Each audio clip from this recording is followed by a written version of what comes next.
Cynthias is running out of space to put her awards. She has already won an Emmy, a Tony, and a Grammy. All, let me tell you this, all in the same year, by the way. So now she is starring in the new movie Drift. Please welcome Cynthia Erivo!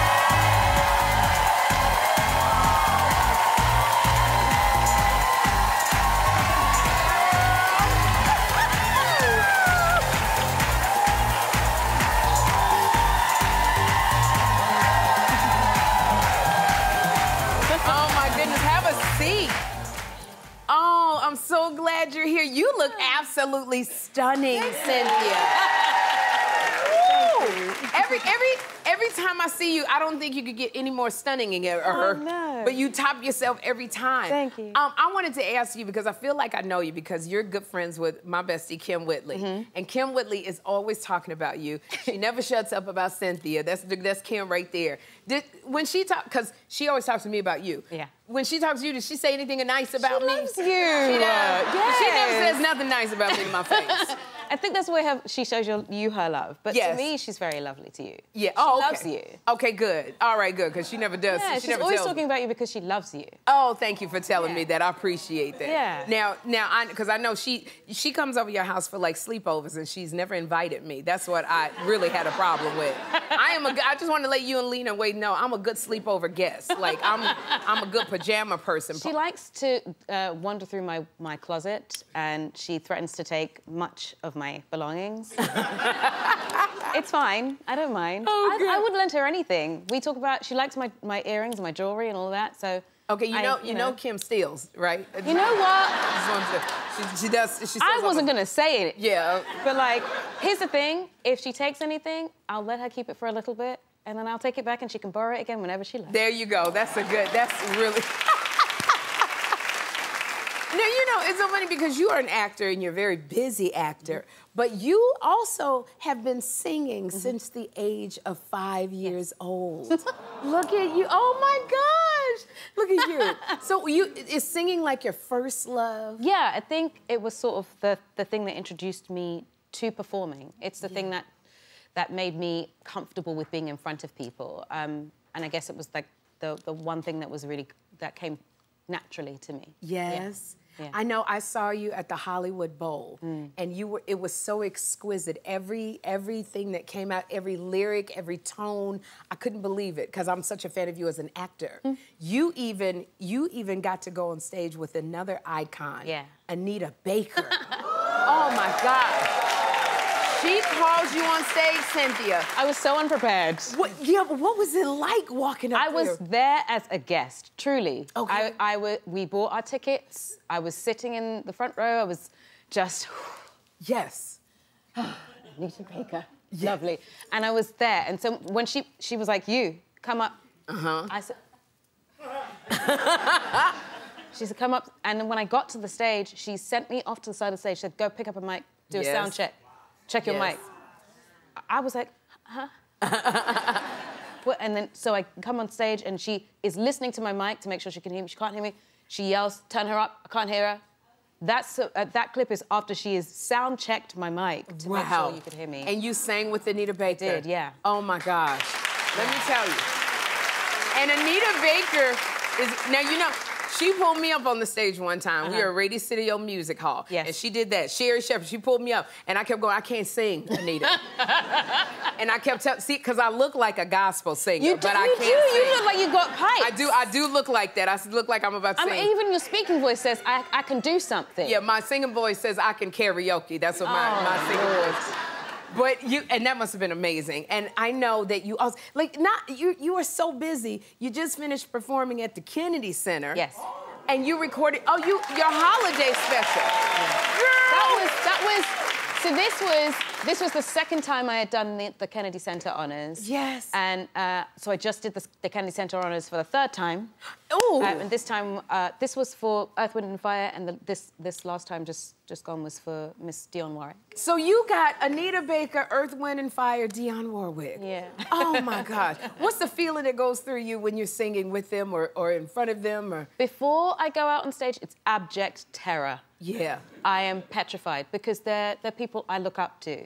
And then there's a real sort of calm because a little secret that nobody knows, and I always say it to myself, before I go on and perform, I always ask God, the universe, to make me a vessel. Okay. So whatever is meant to come through my music and me comes through my music and me. So I'm just like the thing that carries the sound, you know? Okay. So I can get out of the way of whatever has to happen. You are a vessel, and like I said, when I saw you at the Hollywood Bowl, because you had a couple, they were getting, like, it was just like, you sang to a couple, I don't know if they were getting engaged or something like that, but you were singing, and I was just like, oh my gosh, I was just so, everything that you sang, I was on the floor. You made me tear up. You sang a song to your father. Yeah.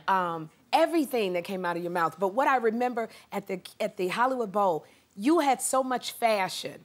You were I love a dress. I do. You love a good fashion. I love an outfit.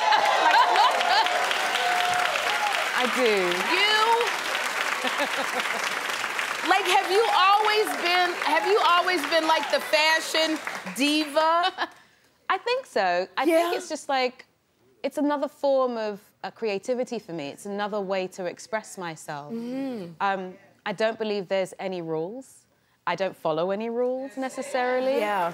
I hate trends. Okay. So because it's another form of saying, do it this way. Yes. And I don't know what that means. Okay. I like to dress the way I feel and you.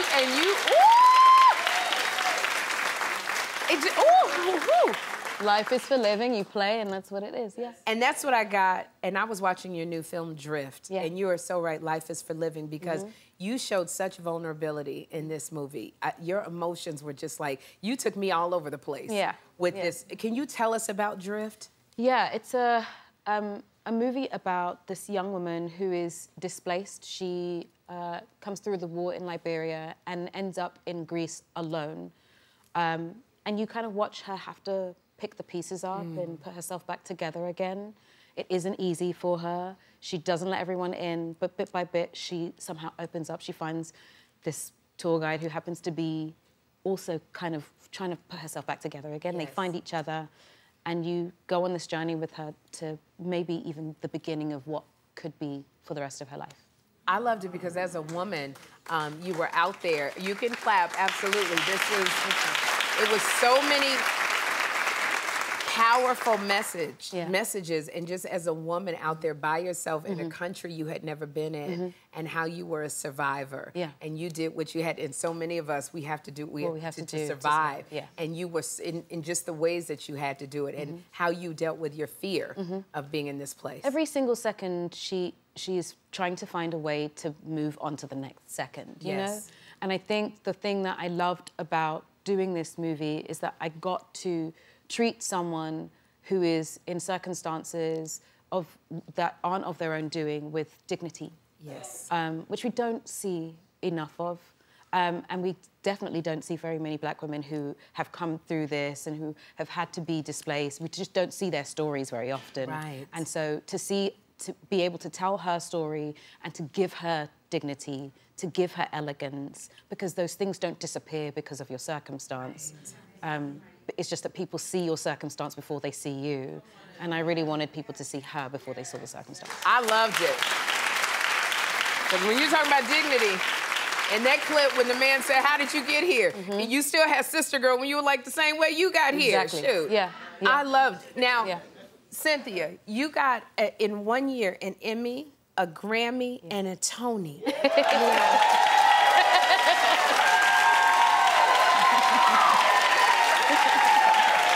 So now, that elusive EGOT, you just need an Oscar. Now, I'm telling you, y'all gotta see Drift, because this is it.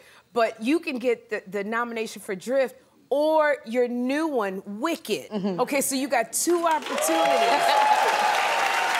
Wicked, November 27th. I am so excited to see Wicked. Are you excited for the world to see you in Wicked? I am, I really am. Yeah.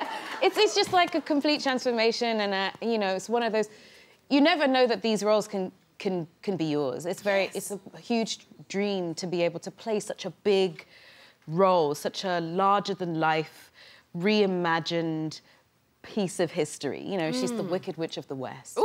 Oh! You know, and to have my face behind that is really kind of awesome. And So, to get to tell that story is really brilliant. You are so not Wicked.